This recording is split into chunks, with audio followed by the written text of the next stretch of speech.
तो अभी रिसेंटली अमेरिकी प्रेसिडेंट डोनाल्ड ट्रंप ने 12 जनवरी 2026 को एक ट्वीट किया है।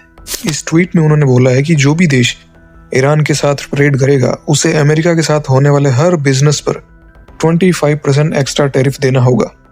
यानी कि इंडिया जो है उस पर अभी 50% टैरिफ तो ऑलरेडी लगा हुआ है यूएस की तरफ से।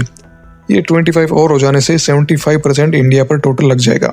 और अभी ये जो फैसला ये यूएस ने तुरंत ही लागू कर दिया, इस पर कोई भी छूट अभी तक तो नहीं दी गई है।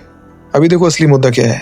अभी ईरान के अंदर भारी एंटी गवर्नमेंट प्रोटेस्ट तो चल ही रहे हैं और ईरान की जो जनता है वो बढ़ती महंगाई, बेरोजगारी और तानाशाही सिस्टम के खिलाफ सड़कों पर है। और रिपोर्ट्स के मुताबिक ईरानियन गवर्नमेंट के क्रैकडाउन में सैकड़ों लोगों की मौत हो चुकी है। और अमेरिका का ये कहना है कि ईरान की जो गवर्नमेंट है वो जनता की आवाज़ को दबा रही और इसी वजह से उस पर इस तरह के इकोनॉमिक प्रेशर्स और इकोनॉमिक सैंक्शंस जो है वो लगाए जा रहे हैं।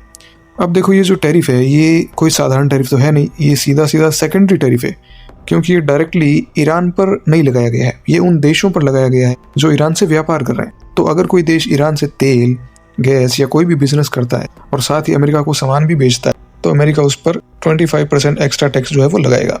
अब देखो सबसे ज़्यादा इफेक्ट किन किन देशों पर पड़ेगा, तो मेनली टॉप 3 में चाइना, सेकंड पर इंडिया और टर्की है। उसके बाद हल्का फुल्का इफेक्ट यूएई, इराक, रशिया और ब्राज़ील पर भी पड़ेगा, लेकिन जो सबसे टॉप के देश हैं वो चाइना, इंडिया और टर्की ही हैं।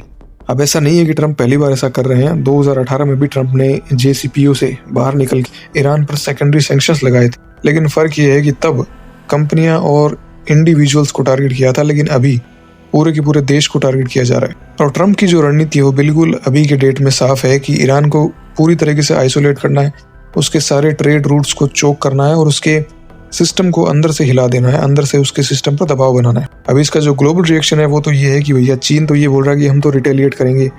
ट्रेड एक्सपर्ट्स जो हैं वो ये बोल रहे हैं कि अगर ये सब चलता रहा तो ग्लोबल सप्लाई चेन पूरी तरह से बिगड़ जाएगी, महंगाई बढ़ेगी और ट्रेड वॉर का खतरा बढ़ेगा। अभी ये भी साफ नहीं है कि कौन से सेक्टर जो है वो इसमें एग्जाम्प्ट हो गए या कितनी छूट मिलेगी, या अभी तक तो बिल्कुल यही है कि पूरा जो टैक्स है वो लगाया जाएगा। अब इसका कंक्लूजन क्या निकलता है? इसका कंक्लूजन ये है कि ये जो फैसला है ये सिर्फ ईरान के प्रोटेस्ट से नहीं जुड़ा है, बल्कि ये US power projection, China US rivalry और मिडिल ईस्ट कंट्रोल का हिस्सा है। ठीक है, और अगर ये नीति पूरी सख्ती से लागू हुई तो आने वाले महीनों में ग्लोबल ट्रेड, ऑयल प्राइसेस और वर्ल्ड पॉलिटिक्स तीनों में बड़ा भूचाल आना तय है।